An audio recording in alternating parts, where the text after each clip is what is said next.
uh, and Barahon from the House. My name is Andrea Calderon. I am the board president for the Albuquerque Affordable Housing Coalition, and we're really proud to be able to present you with this panel today and this preview on this upcoming session. As we all know, the session is a 30-day session, but we will have some legislation going through and focused on, as well as a really large focus on appropriations around housing in general, as well as affordable housing. So we ask that folks please drop any questions that you may have around the presentations in the chat. We'll be taking one or two questions from the audience after each presentation, and then at the end we'll be open for discussion. I also wanted to, make my usual spiel about joining the coalition.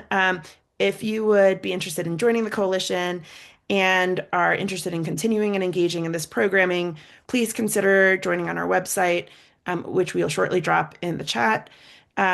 Membership for individual members is at the lowest price value, and if your organization wants to join, we've got some scaled price ranges there as well. So without further ado, we'll go ahead and start with our presenters. Again, please feel free to drop your questions or information in the chat. And thank you all for joining us. Representative Romero, let's start with you. As soon as everyone's done, if the representative could tag the next one, that would be really fabulous. All right, thank you. Yeah, hi everybody. Good afternoon. So grateful to have you here today to talk about housing. I feel like our tent keeps getting bigger and bigger.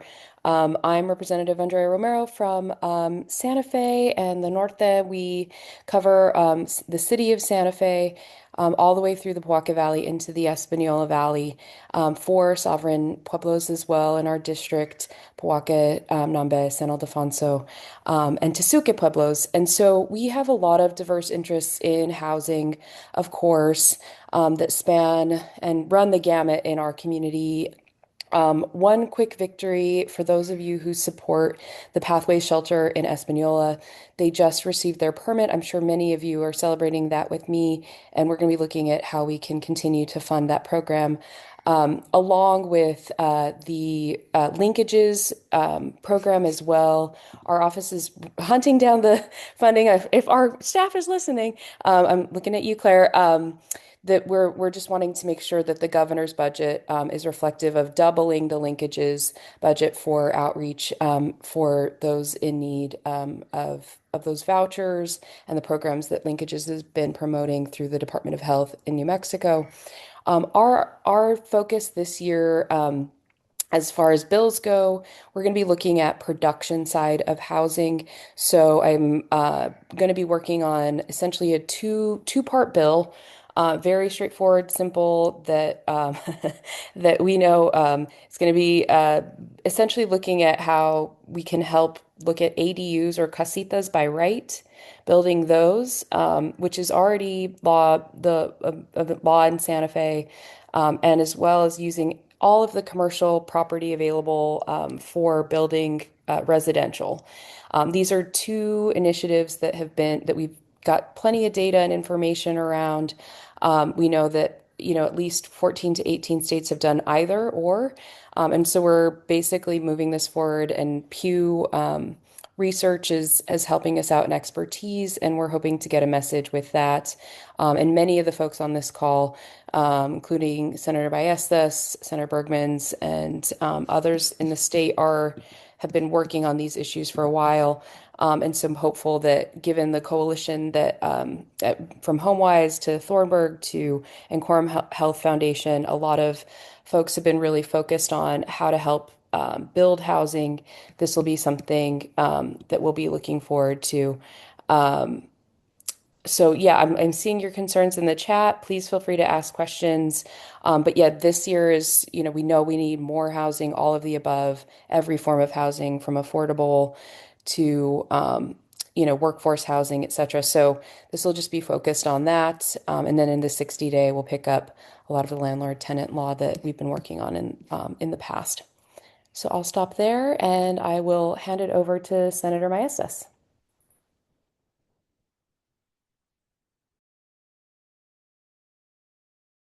I don't know if you wanted to pause for any Q&A at the moment if there's anything coming in as well. Yes, if anyone has, we'll take one or two questions if anyone has those. Michaela had Rinz Whitmore had a comment in the chat that I saw. Great. Yeah, Michaela, we'll pass it on to you to voice that over. Sure. Not all commercial zoning districts are the same. Many include industrial uses, even though it's a commercial zone district, that would not be good for multifamily. And it's one way that at least the city of Albuquerque kind of saves some land for economic activity where we have uses that aren't great for residential. So making all of our commercial zones multifamily or mixed use would be potentially an environmental justice concern for us. Thanks so much for that. We'll certainly keep that in our back pocket. This doesn't prohibit local zoning laws from being enforced and in order. So I think this is what we're trying to do is create that balance where we're making the allowance, and then with good intention that we meet the local governments where they are. So not to prohibit all versions of that, but to prohibit the kinds that we know may be harmful. So would love to be working with you on that, Michaela. If you're coming to session, would love to see if we can improve that language at all. Okay, sending it over to okay, I'm looking at Carlos. Yes, Carlos is an expert on this bill. So if he's talking about, I'm happy to send the draft that we have around and will be filed on day one of session as well. Um, Bumping it over to Senator Maestas. Thank you so much, Representative Romero, and thanks for having me. This is great. It's great to be part of this coalition and this movement to create more affordable housing for New Mexicans. It's actually a national movement that's being played out at the state level. Seems weird to be doing zoning at the state level, but zoning ordinances and zoning laws derive from state police powers that were granted, back in the day, 30s and 40s. From 2011 to 2016, there was only one zoning law passed at the state level in all 50 states. This past year, or the past couple of years rather, there was over 85 bills that got signed into law at the state level. New Mexico is the last state in the Southwest to not deal with modernizing and balancing our zoning laws at the state capitol. So hopefully we can get, a couple, 3 or 4 bills passed this year. Obviously we need a message by the governor. One bill that doesn't need a message that I'm going to be pushing is a demolition fund. Albuquerque, I think, has $300,000 for the entire city to demolish properties that become affordable housing units. So we're hoping to get some money funneled through to Albuquerque as well as all the other cities and towns through a demolition fund. If we, let's say a demolition costs $30,000, if we had $3 million, that's 100 dilapidated or nuisanced buildings that can then be built for housing units. So that one does not need a message. Looks like it's gonna get a message on the House side is Representative Romero's bills with regards to multi-generational housing or multifamily housing, or what we call casitas, to have the ability to add a casita either adjacent to the house or in the backyard, so to speak, by right.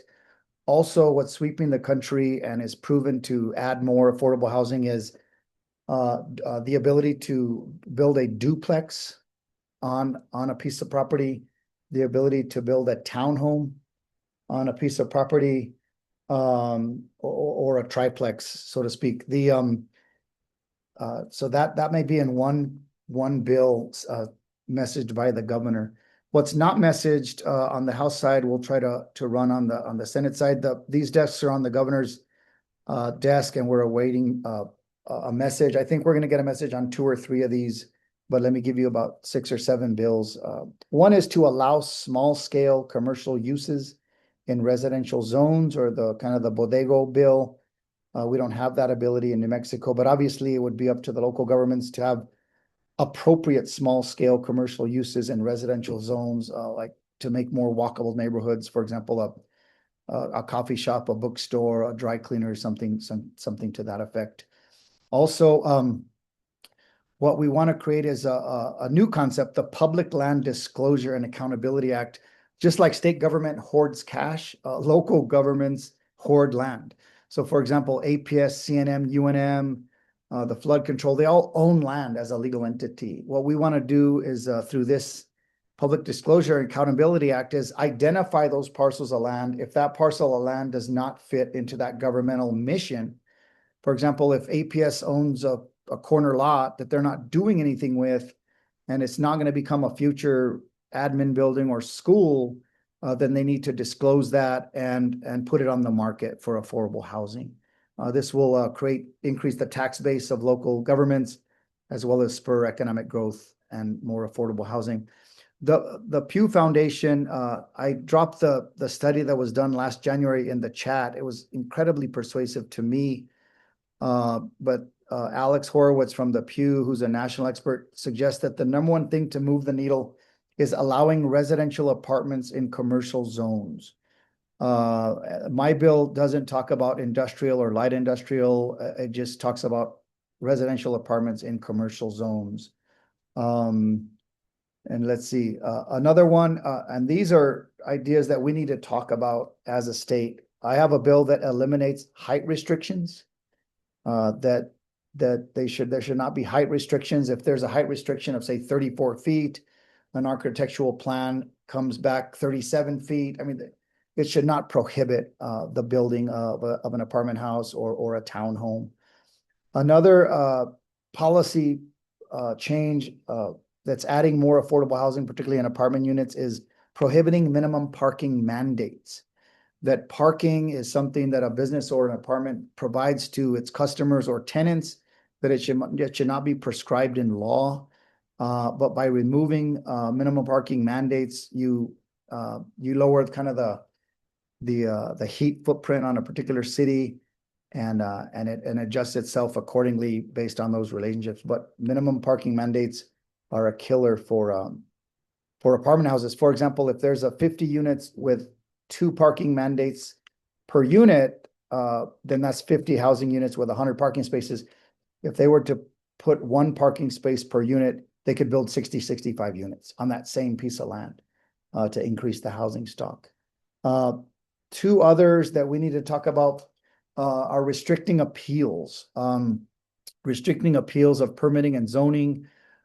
There's people that live across town that appeal building permits. So this bill simply suggests that appeals are by right if you're an adjacent landowner. If you're an adjacent landowner, you have that right to appeal. But if you live across town, your appeal is just your own personal want and desire. And this is something that we need to talk about as a state.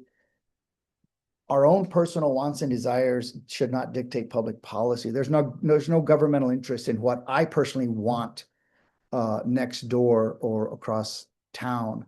To put a 4-story apartment house that blocks my view in the morning, that sucks, but lack of affordable housing sucks more.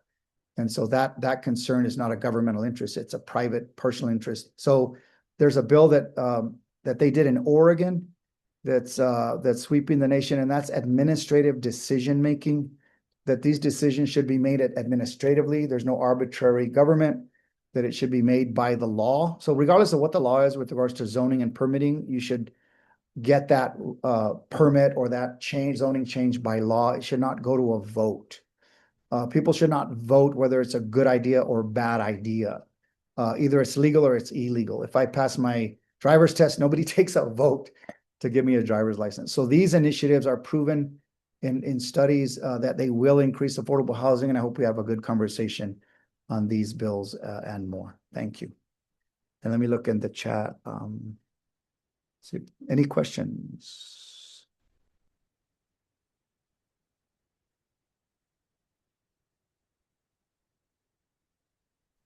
All right. Well, if folks have, Can I chime in with a question? please. Please do. Senator Renee Romo, I'm field rep with Senator Ben Ray Lujan's office. On the Public Accountability and Disclosure Act, are you considering any measure to prohibit like private equity from snapping up that land and kind of not ensure, but promote that it would be acquired by entities that would keep it affordable. Thank you. There's nothing in the bill that would prohibit who buys the land, but there would be clawbacks. That if, let's say APS owned a corner lot, they sold it to an entity, that entity would have to build on it within a year. They would have to build affordable housing within a year. But who builds that affordable housing? It's not that prescriptive. Frankly, I think that would be unconstitutional. Thank you.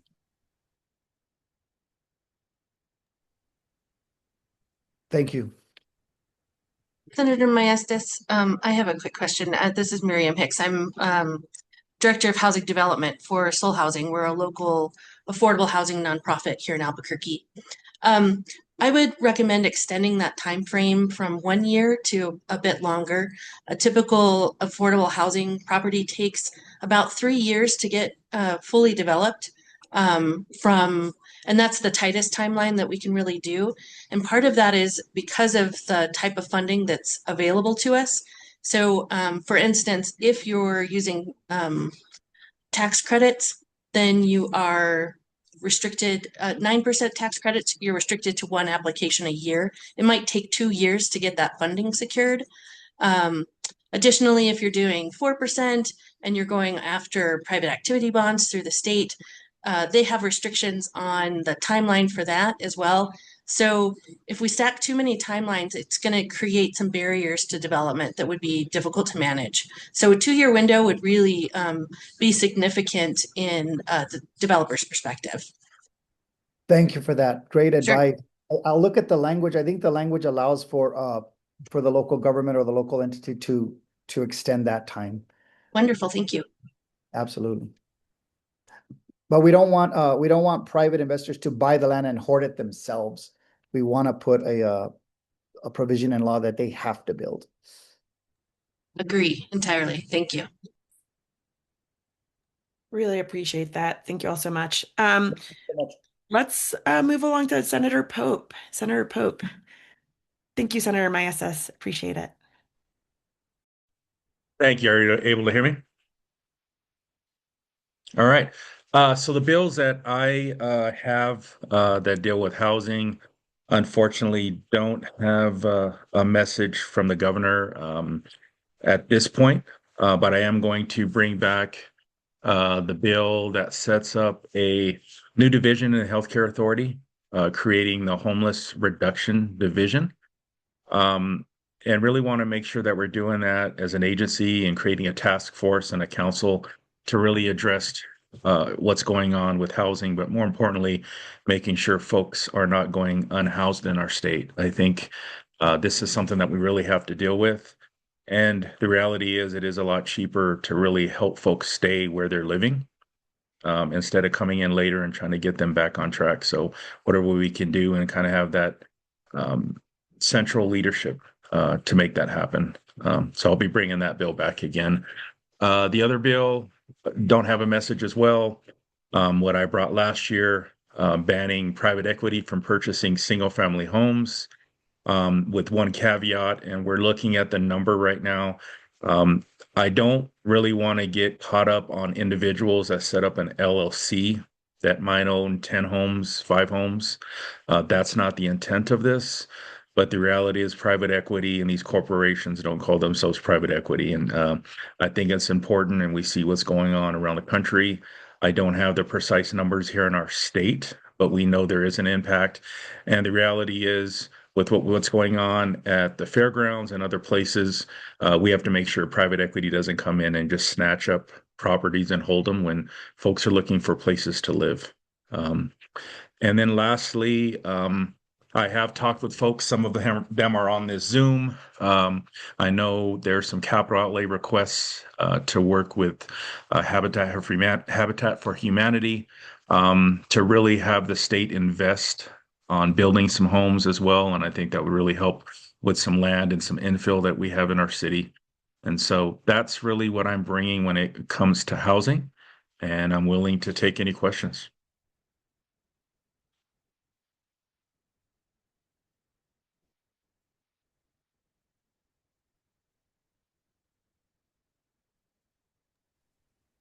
Thank you so much, Senator Pope. This is Miriam Hicks again, part of the board for the Albuquerque Affordable Housing Coalition. While we're looking through the chat, there's so many people. Just to recognize, we have currently 92 participants on this call, which I think is an all-time high for the Albuquerque Affordable Housing Coalition. So kudos for everyone joining to get this information. So as we're sort of scrolling through those quick comments just to make sure, but I saw the most hearts and hand clapping, especially when it comes to supporting our unhoused and not allowing private entities to hoard the land at the fairgrounds. That was an excellent point that I think was well received by membership. Just reaching out to my crew is, let's see, it looks like Carlos, you might have some comments. If anyone wants to unmute and quickly ask Senator Pope your question or give him comment and feedback as he goes into the session. Good. Yeah. Well, if folks are still thinking about it, I think I went, I don't think I took too much time. I No, just want to not make at a all. couple more comments if it's okay, while folks are Absolutely. thinking if there are any questions. I've had folks reach out to me and some of our neighborhood associations and everything, and I just think moving forward, we have to be careful that there is the transparency and that we're really talking to our neighbors on what we do. Um, I totally understand the need and more condos, more duplexes, more, apartment styles with the commercial properties on the bottom and kind of having that flexibility. But I think what's been happening, and I think has been really been frustrating a lot of people and neighborhood associations, is that transparency and that communication. So no matter what we do, we need to make sure that we're doing that. I always hear so much about the IDO and things that are happening in our city, and I think we alleviate a lot of that by making sure that we have that communication and we're not just jamming something without their input. And let me be clear, there's things that I want to see us move in that direction. And we might not always agree on everything, but we can't really make it adversarial or that we're just jamming things through to make this happen. We also have to understand what happens downtown is a lot different than what happens in my district on the west side. And not to be critical about anything, I think looking at parking, I think is a great idea. But I think not needing parking downtown or near UNM where you can get around is a lot different than having a place over here in Ventana Ranch, where we don't have a lot of the restaurants and retail and commercial property to get around without a car. And so I think we just need to look at all those things and make sure that it's site specific and what happens in a neighborhood. Yes, thank you. Thank you for that. Thinking about the fairgrounds a little bit as well. I'm thinking about how long Windrock has been under construction, how long Mesa del Sol has been out there to build housing and get under construction. Thinking about some of the other Santolina and some of the other developments that have been proposed and have been slow. It's not going to be the market that drives the solution for housing. It's going to be legislators like you all who put into action what is needed to serve the housing needs of the state. And so appreciate that you being here and sharing all this information and being a part of this community that's committed to making sure everyone has a safe home to go home to at night. Yeah. And I think you bring up a great point. Here on the west side, I mean, it's booming. Houses are going everywhere off of Paseo. But a lot of those homes, most people at this point wouldn't be able to afford, a college graduate or a young person. And so I think that's what our role is, to step in and see what we can do. So folks don't have to leave. So folks don't have to continue to live with their parents. Folks don't have to only choose one side of town to live on, right? So, but I think the key is all of us kind of working together and coming up with a plan. These are complex issues. I mean, we're not even talking about, the issues that many of our folks who are unhoused who are dealing with, right?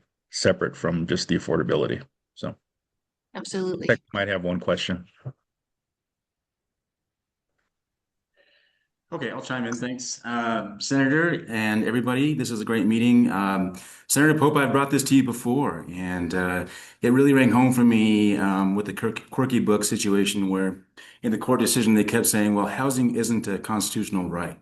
And, about 10 years ago, Senator Maestas was a leader in this. We passed this 1% allocation from our permanent funds, where it yielded something like 250 million a year for early childhood education, K through 12. And if we did the math and took 1% of our current permanent funds, which are 67 billion, it would yield like 675 million a year to make housing a constitutional right. And I just wonder, you've given this some thought, just the cognitive dissonance between, this ineffective,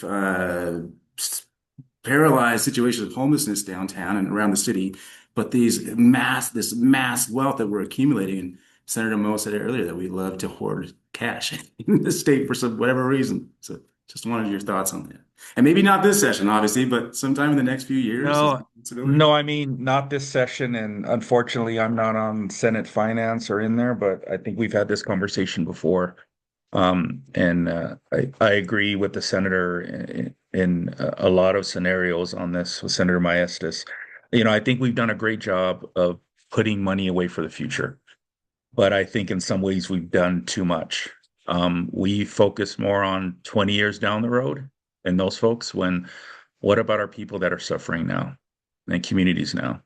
And we're saying we're going to save that when the state's on fire. But guess what? What state's on fire? So I think we got to invest, and I'm a proponent of investing in our people.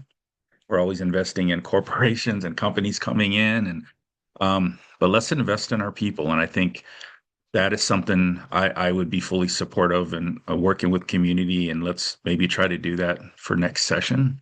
If things don't change with my job position, and even if that's the case, we can try to do that as well. But it needs to happen. We can't continue to just not invest in the communities and people now. I think you mentioned a point as well about what's going on downtown in our city. We can't escape the fact that it's happening all around our state. I think we just see it in our state more because, look, a lot of folks have to come from the rural and smaller communities into Albuquerque because that's where the support systems are and that's where the people are. So this is not just an Albuquerque issue. It's a statewide issue and it's a national issue. I hear complaints all the time in the Senate and the Senate floor about, oh, Albuquerque. These folks don't recognize that you can go to any major city, even some in the red states. This is an issue. Folks are being pushed and priced out of homes and cannot even live where they grew up or where they live anymore. And now some of them have come here because it's more affordable. But what have they done? They've pushed out many of the folks who were born and raised here. So anything that we can do to alleviate that, I'm with. And so, after this session, let's all get together and let's maybe try to work on a plan to do that. Thanks. Great. Thank you, Senator. Let's move on to Senator O'Malley.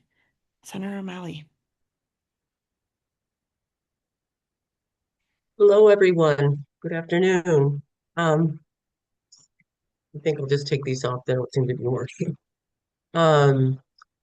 So I just wanted to comment on a couple of things that were said, and I'm very glad that Miriam Hicks made some comments about development, right, and what it takes to do development. And I think a lot of times there is confusion about that.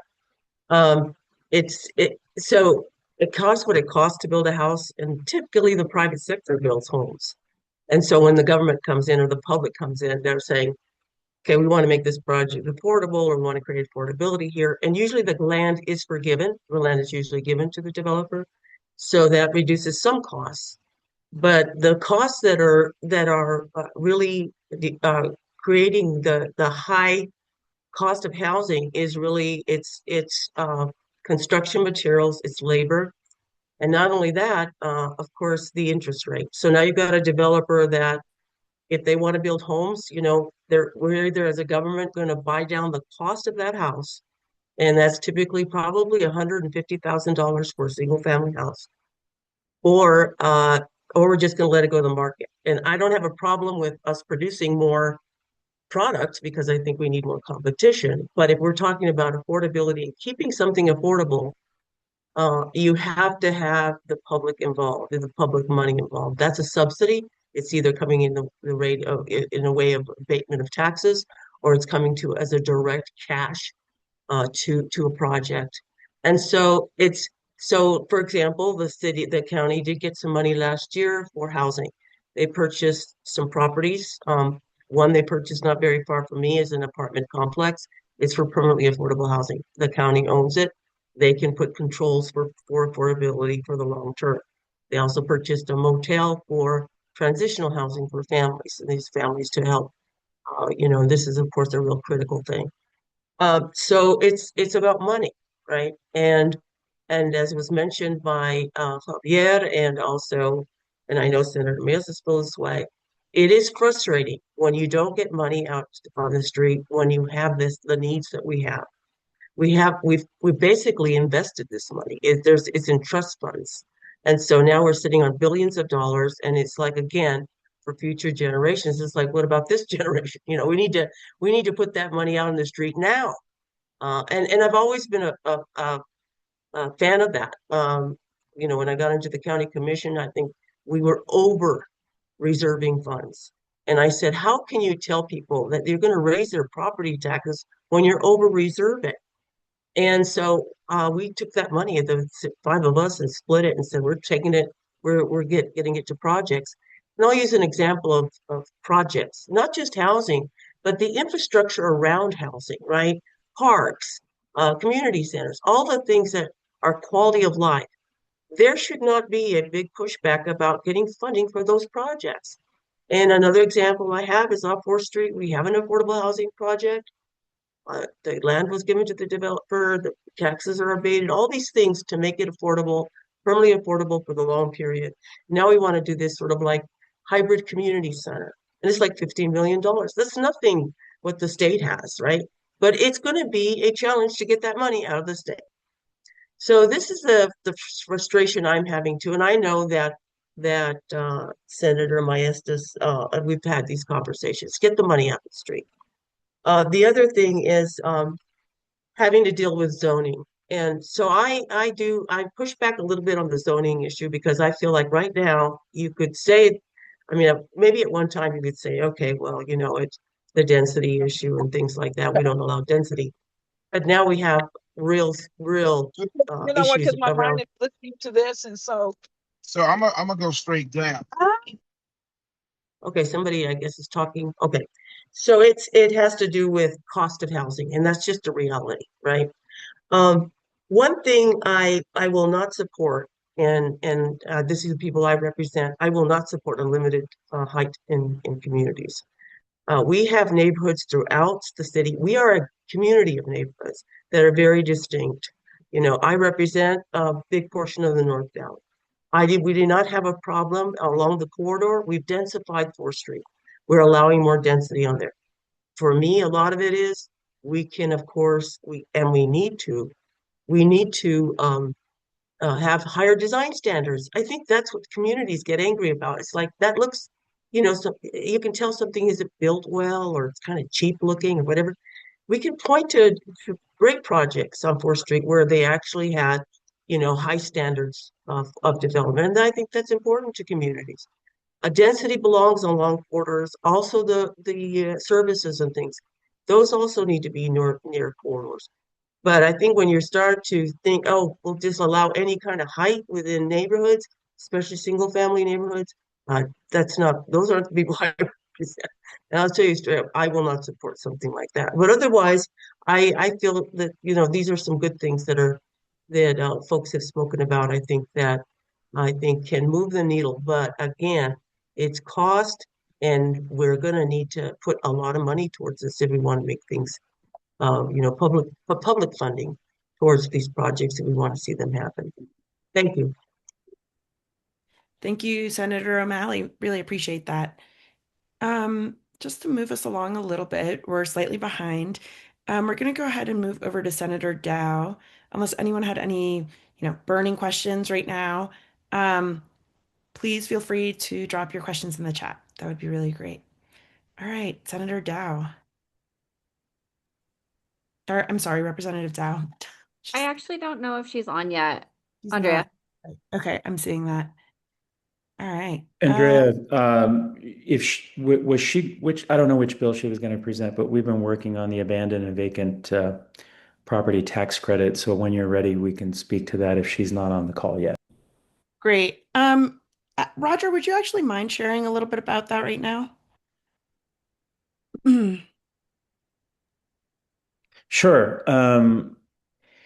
So Representative Dow introduced last session legislation that would have created a tax credit for developing on vacant and abandoned property. And that bill did not get a hearing, but we spoke with her during the interim. And what we talked with her about is, the number of vacant properties in Albuquerque all along Central and in the International District and really throughout the state. Here in 2018, the city did a study that found there was about 1,300 vacant or abandoned properties, and they range everything from, vacant storefronts to, bombed out single family homes. In many of the cases, as Senator Maestas has pointed out, these properties are owned by the city because when they go into default or they are in various states of financial distress, they wind up getting owned by local jurisdictions. And like in the city of Espanola has a resolution that they passed around the same time about 35 vacant properties in that community. So all over the state, this has become a problem. It's an indication of lack of economic development, slow or flat population growth. And still yet we have rising housing prices. There's still enough demand and not enough supply that we're seeing prices and rents go up. So we got together with her over the interim and crafted a bill that would create a $2 to $4 million tax credit on up to 40% of development costs for any organization or developer that was to develop on property that was abandoned for as long as 5 years. And that tax credit is transferable. They would have to include housing. At least 15% of the units that they create would have to be affordable at 85% or below area median income. So what we tried to do was, lean into that idea of let's create an incentive, let's reduce some of the the financial challenges of building. As we've heard, building housing is difficult, whether it's market rate or nonprofit or affordable. And what we're hoping that this can do is create another tool that when communities are looking for ways to activate those vacant and derelict properties, and cities can donate land, there's no problem with that. There's a lot of confusion about that with the anti-donation clause, but it's one of the beauties of the Affordable Housing Act that enables the exemption in the to Article 9, Section 14. Cities can donate these parcels. They're stubborn about it and resistant, but we're getting there.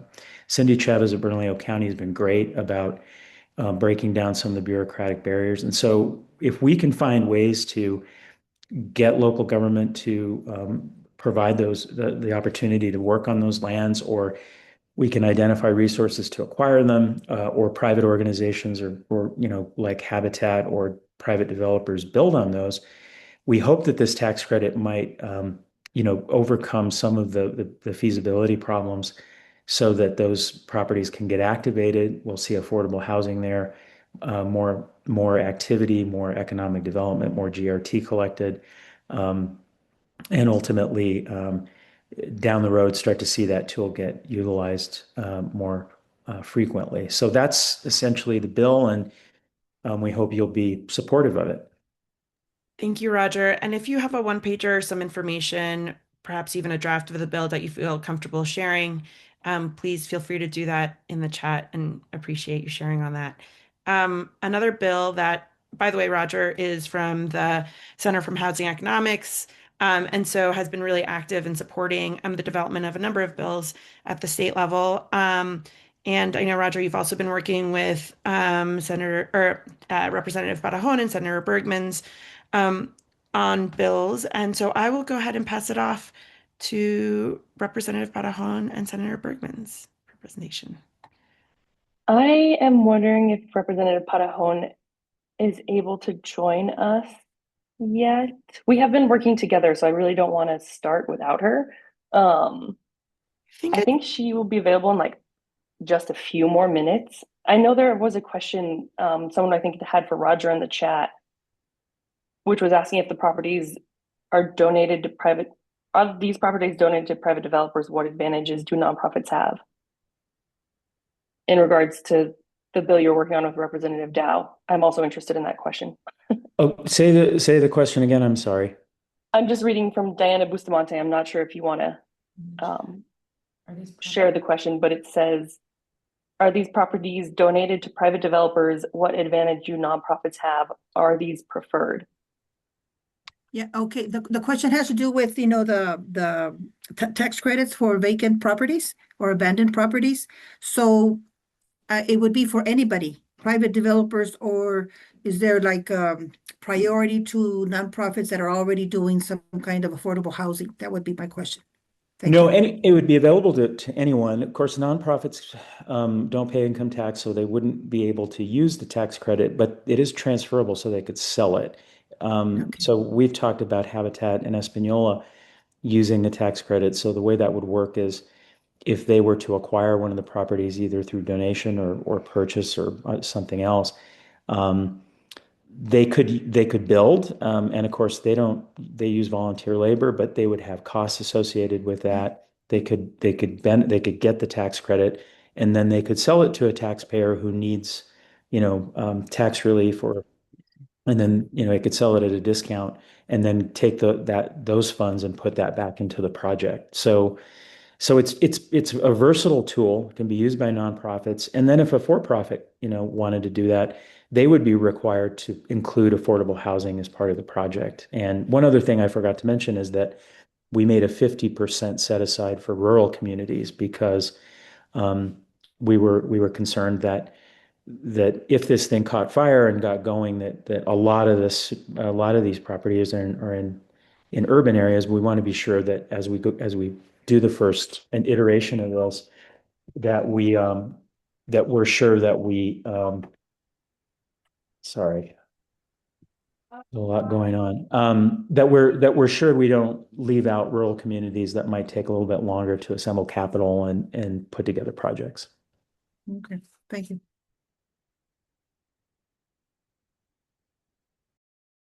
Thank you so much. And we have been joined by Representative Barahon, so we'll just pass it off to you all. Thank you. Thanks, Andrea. Hi, everyone. It's good to see everybody. Senator Bergmans and I wanted to present together because we have been working on a lot of these bills together. And so we're going to kind of go through our list. There are a few bills that I'll mention as well after we go through our list together. But it's really great to see everybody. A little intro. I used to work for the city of Albuquerque, which is where I met Andrea Calderon. I worked in the Gateway housing system in standing that up, the programming for that, as well as the West Side Emergency Housing Center. So my background comes from the people who experience the worst housing crises, the people who are on the streets and who are homeless, experiencing that. And so when I came to the legislature, my goal was really to create more housing, how the legislature could support that, support the role of creating more housing and supporting our homelessness programs. And I'll pass it to Senator Bergmans. Sure, thanks. And great to be on here as well. I'm really excited that Representative Parajon and I have been working on these together since she has so much experience. And we also share a really large district overlap between our two districts. So it's been great to partner with her for our community. I'm Heather Bergmans. I represent Senate District 15, which I call Midtown Albuquerque. It has uptown, pieces of uptown, and then goes all the way to Academy from Wyoming west to I-25. And just to get this going, so we've been working on a data transparency bill which is really aimed at shedding light on how long permitting can take to build the housing across the state. It's kind of a gap right now, and I'll let Representative Patajon go into more details. Yeah, and I want to spotlight HomeWise as well. They have also been really big partners on this bill.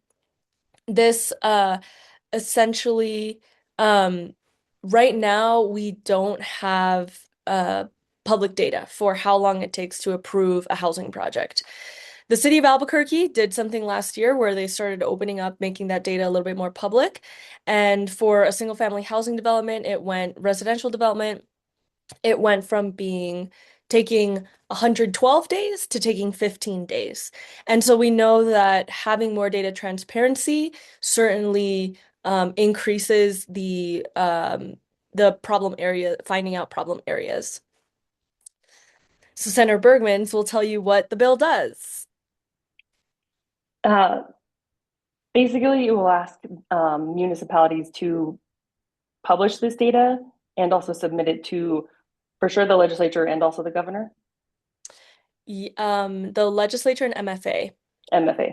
Yeah, we can always add more folks, but we do want to centralize. Exactly. And this bill is one that will need a message currently, but I think it's something that we can get on there and get heard. And I think people will really be really supportive of it. Moving on to the next one. I see Roger, you have your hand up. Do you want to, is it about this particular one? Yes. What's really critical on permitting, what the city of Albuquerque and a lot of cities do is they'll give you data on how long it takes to get a permit. That's not helpful information. What you need to know is how long does it take from the application of permitting to certificate of occupancy? Because a lot of jurisdictions can speed up the permit cycle and get you a permit, but the inspections and the actual process of building the project can take 3 years. So it's really important to understand that when you're building something, it takes, and Miriam spoke to this, like a couple of years to get to the place where you're getting to permit. And then they can give you the permit like, lickety split.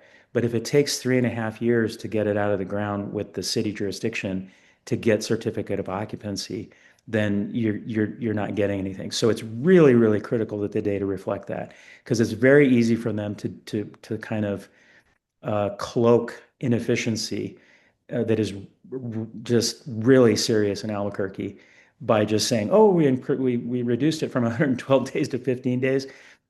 Be deeply suspicious of that number. Yeah, and the bill would require these counties and municipalities to have release 5 different data points, but it only apply for municipalities with 30,000, a population of 30,000 or more. And Class A counties. Mm-hmm. Mm-hmm. Yeah, so Roger, happy to get more feedback from you and anyone else who has feedback on these bills. We'd happily love feedback. For the sake of moving us along, if it's feedback, we'd love it if you could reach out to us specifically to talk about that. And if it's a question, then we could try to answer it here. But we do have a couple that we have, so we want to move through those. Let's go to our down payment assistance bill. Yeah, so this is one that is also, we've been working on with HomeWise, and it is basically a $10 million appropriation that would provide up to $50,000 in down payment assistance for buyers of new starter homes. And this is one I'm particularly excited about. It's also an appropriation, so it should be able to, we don't need the governor's message specifically for it this session. And I'll let Representative Patajon say a little bit more. Yeah, I mean, the reason why I think that both of us are excited about this bill is that, we have so many units that are lacking. And what HomeWise is really trying to do is that these homes would be starter homes. So they would be entry-level ones that would be attainable for first-time buyers.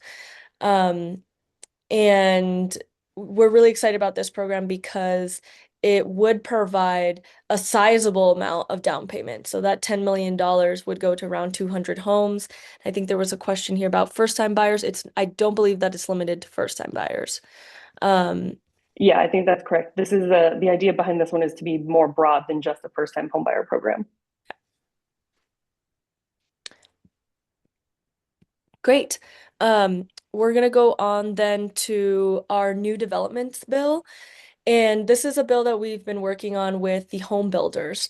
And I'll tell you what the problem is right now, which probably you all know, is that to build a new home, it can cost anywhere from 255 to 350,000, and that's just no profit for the home builder, just flat.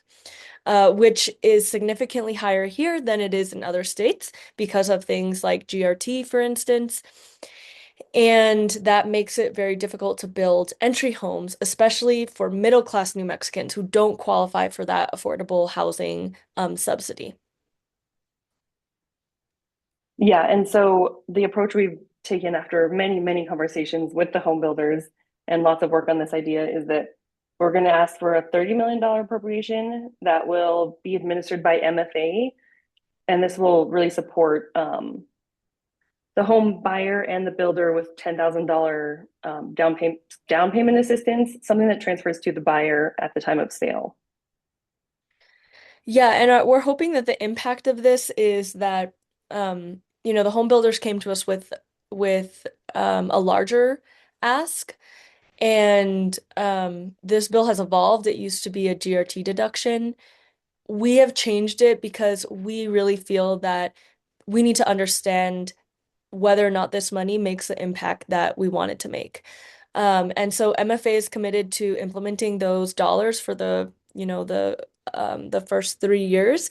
If those dollars get spent down really fast and we just see all these new home builds popping up everywhere, as many of you know, there are a lot of middle-class New Mexicans who are sitting on very affordable housing, rental housing, and are not moving up into purchasing their own home, which then creates all this lack of supply on the affordable side.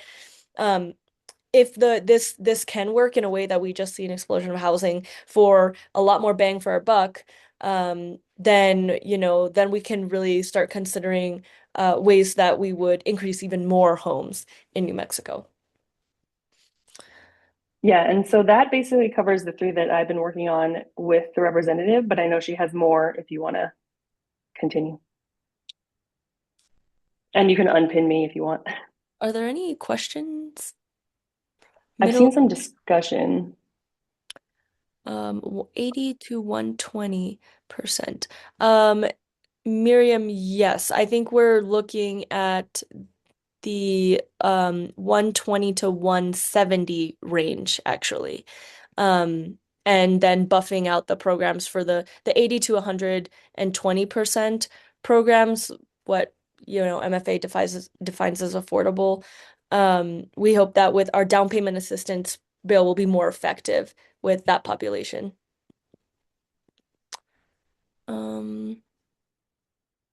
Okay, this is super helpful, Blue Corn Group, Yahoo. I'm going to go ahead and go to the other bills that we've been working on, and one of them is actually with Senator O'Malley. I don't know if Senator O'Malley is here still, but I am still here, Representative. Okay, great. Hi, Senator O'Malley. Good to see you. Hi. So we have been working over the past 2 years on a bill called Opportunity to Purchase. It is a law that exists in more than 20 other states. It essentially allows for residents of a manufactured home park to purchase their park from their owner, from the park owner. What we see a lot is that manufactured home parks, as you know, are the largest percentage of affordable housing in our state. And New Mexico in particular, we rank first or at any time second in the percent of population that lives in manufactured homes. So we know that this is a group of folks who are very vulnerable, our elderly folks who are in the rural areas. And what's amazing about mobile home parks for investors from out of state is that it is excellent recurring revenue. People who own their mobile home but do not own the land underneath will continue paying money even after the rents become very exorbitant. And what I saw when I worked at New Mexico Legal Aid in their housing department was that folks were being evicted for really, really silly reasons. There isn't a lot of strength in the law, the actual law for manufactured home parks, and that means that it is a very vulnerable group of people here in our state. And it was the manufactured home park people themselves who came to us and said, we really, really want to prioritize this bill where when a landlord gets an offer from an out-of-state company, a private equity firm, which love these recurring revenue manufactured home parks, or just somebody in the state, other people want to buy that park, that owner must give notice to all the residents, and the residents shall be given an opportunity to purchase the park at the same market price that that landlord is receiving an offer from. And that would mean then that the community would own the mobile home park.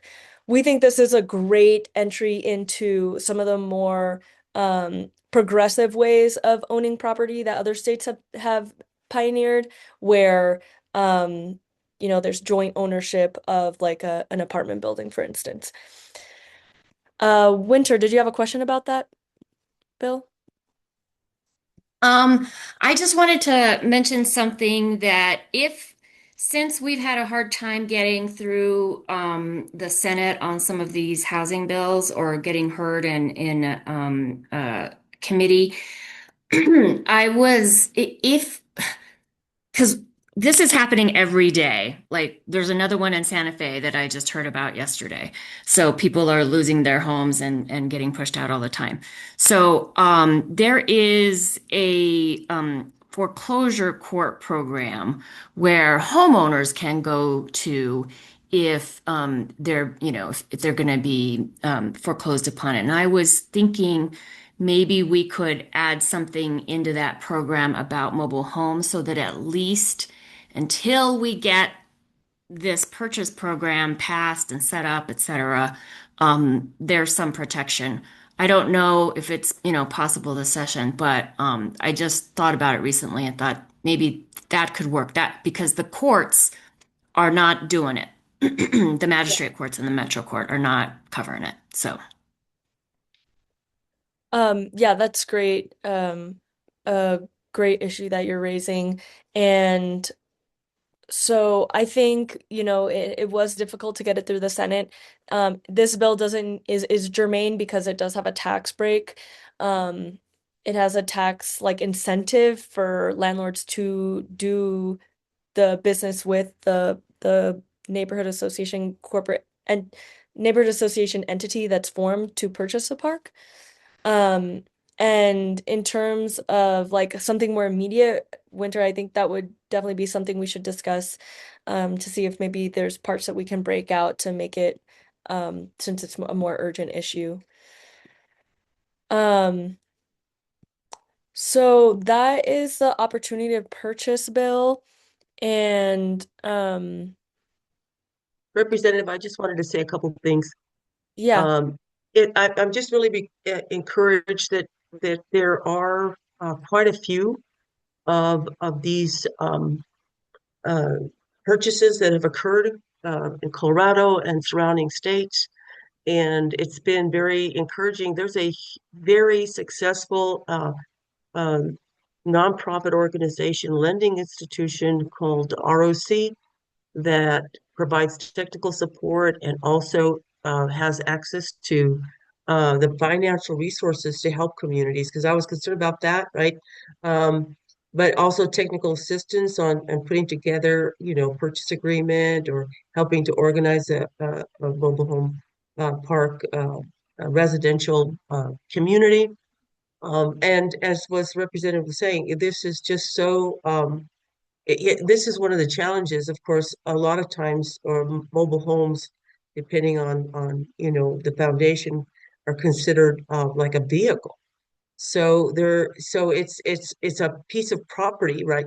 It is a piece of property, the home itself, But it doesn't have the same, for example, I think it doesn't have the strong support supports that protections that you would have on a home that's owned, that you own the land and the home. So I'm hoping that, we can get something going. This is enabling legislation essentially, and I'm happy to participate in it. Representative Parajon has taken the lead on this. Thank you. Thanks, Senator O'Malley. We also have Marion Matthews, who has worked a lot with the mobile home park in her district, which is one of the largest in the state. And she was on this bill last year, so want to mention her. And the final bill of affordable housing that I'll talk about is really when it comes to capital outlay projects in our district. I just want to highlight two projects that I'm really dedicated to giving dollars to, and that is the Uptown Connect Affordable Housing Project, which will really bring a lot more affordable housing to that commercial area. Uptown is part of my district. That's going to build housing units for 700 residents who will then have access to public transportation in that commercial area. So that is Councilor Feeblecorn is spearheading that. I really want to support her in building more affordable housing in our district. And another one is also the youth shelter that's also being built in my district. If you don't know, this has been a 5-year effort, more than 5-year effort to get a youth shelter. There's only 75 beds available in Albuquerque for youth.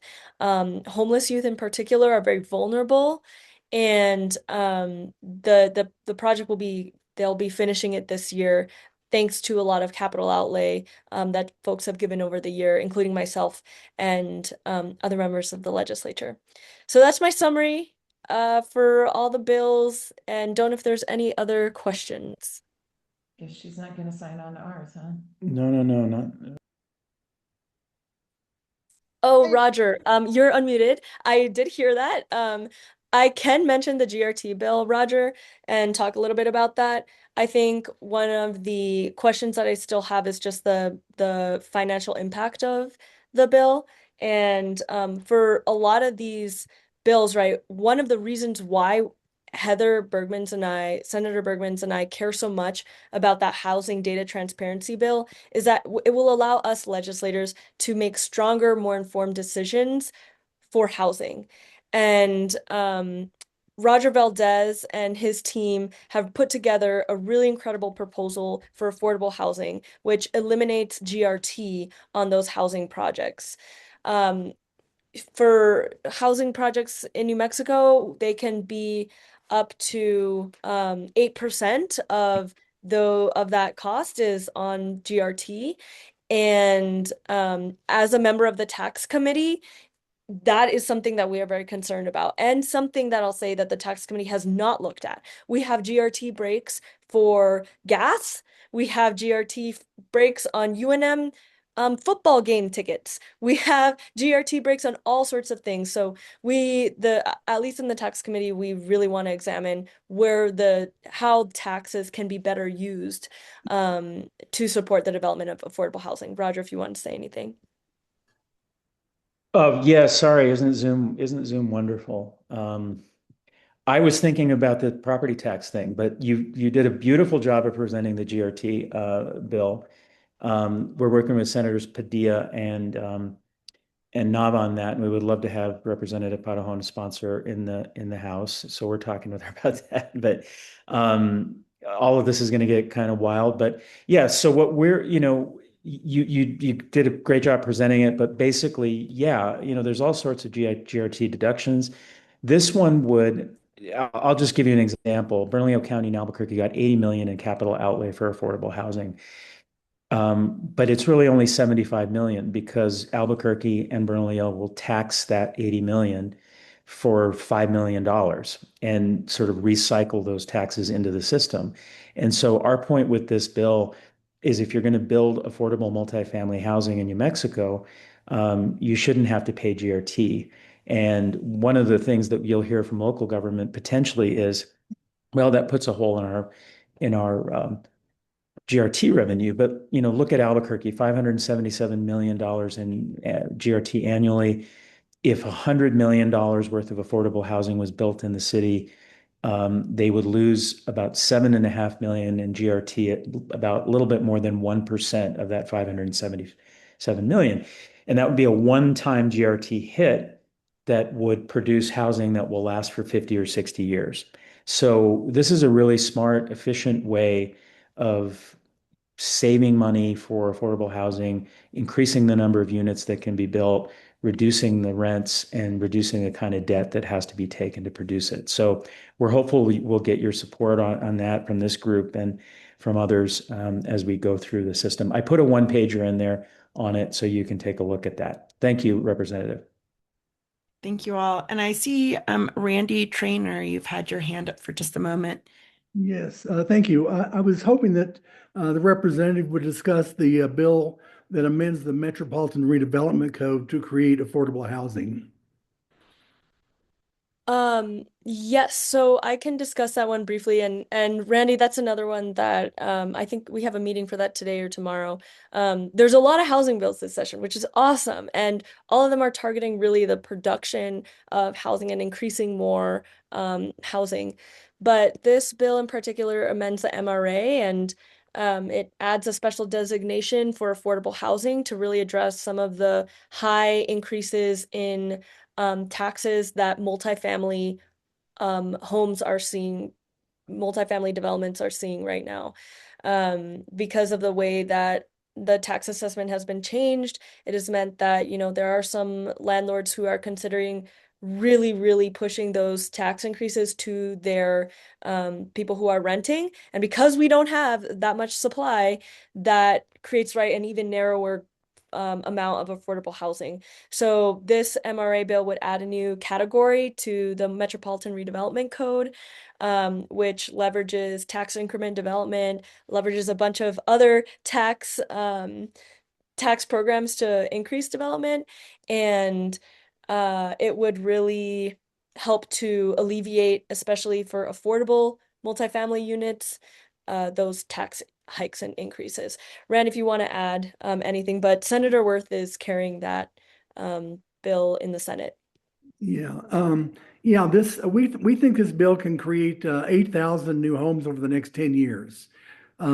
Basically, what we're doing because of the property tax situation we have currently in the state, this would allow the property tax to be, I'll say, frozen in time in return for a developer setting aside 15% of his units for affordable housing.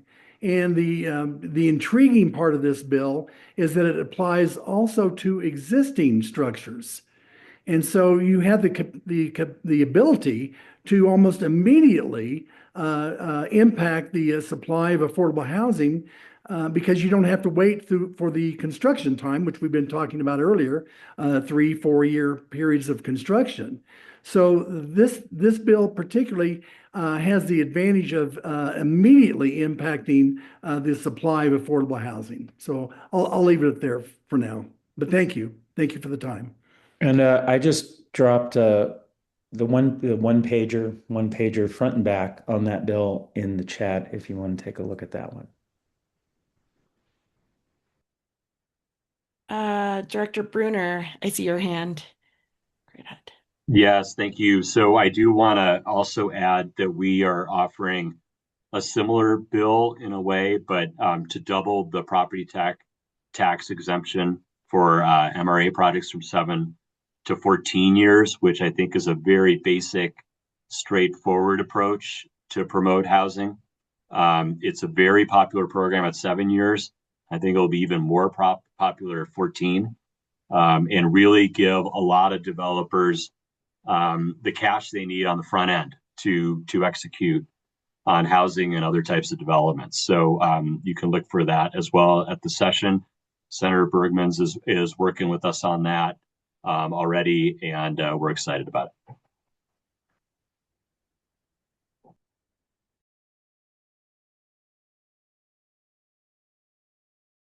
All right, I think that concludes all my bills, unless anybody has wants to remind me of any other bills. I just want to say a huge shout out to this community and the folks who are organizing here for the Albuquerque Affordable Housing Coalition, the folks who have been working on bills and working on legislation here in the community. Like a huge shout out also to Claire Dudley Chavez, who's on this call, the speaker's housing policy chief. I think you're the policy chief. And she's really convened us all to listen to these ideas, to have a group of legislators in the House who are listening to these ideas over the course of the year instead of just like on the day that we get there to the legislature.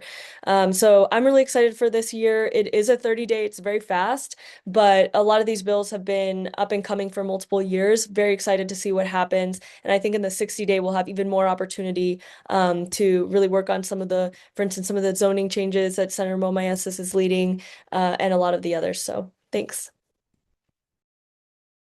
Great. Thank you all so much. Really appreciate that. Winter, I'm seeing your question in the chat and the information that Ilsa you just dropped. Winter and Ilsa, would you like to talk a little bit about what your continuum of care concerns that you have? Yes. I'm part, and I think there are probably other members on here, but I am part of the New Mexico Eviction Prevention and Diversion, I should say, as part of the All Safe Coalition, which used to be known as the Public Safety Coalition. So ACLU, Bold Futures, I think there's about 11 of CPC. And we have decided in terms to make housing our priority as well, but our priority would be being able to cover at the state level the federal continuums of care funding. For those of you who aren't aware, the Trump administration had played a number of shenanigans with it last year. It's in litigation. There is a preliminary injunction.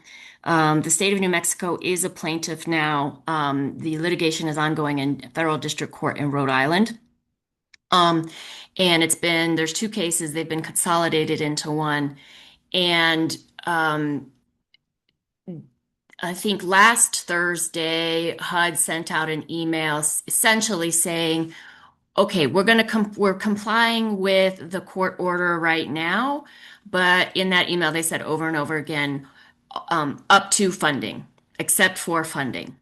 So it really sounded to me like they are not planning to push out that dollars. Moreover, based on what the Trump administration has done in other cases where there's been a preliminary injunction issued by a federal district court, they almost certainly will appeal this. And so that means they'll go to the First Circuit. So, we're coming up on starting the 30-day. This litigation and the answers to it will happen later this year, if not next year. And that's at least $20 million that all of the homeless services rely on in this state. And housing is homelessness, homelessness is housing. It is a continuum. They are the same thing on different sides of the spectrum. And so I just want to make sure that everybody understands that money is not real right now. And it is something that the state has come to rely on. And we know that the public is upset with the rates of unhoused on our streets. And, we've got to be ready to step up and cover that. Okay, that's it. And Elsie, they did send out a crazy email. They're sending out, I can't imagine that the judge is going to be happy about any of this, but there's just no clarity, no, clear way forward right now. And I think it's possibly that uncertainty and everything seems to be almost deliberately unpredictable.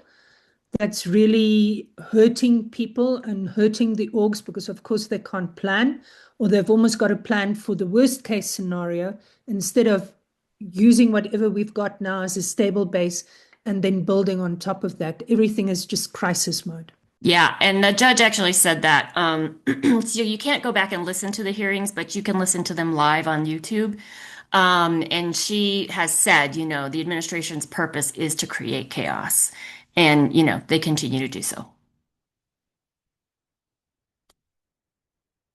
Okay, well, let's try to not leave it on such a bleak note. We know that there's a lot happening that is creating quite a bit of chaos, actually, throughout all cities in America. And so but it requires communities like us to really step up and take action. And um, we are here to support an understanding of what is going on in the landscape. And so just wanted to, wrap back around to some of the ways that we're going to be supporting your understanding of what's going on this upcoming session. And so for those of us that were receiving our emails or, paid attention last year, AHC sent out a weekly legislative housing bill tracker. We will continue to do so this session.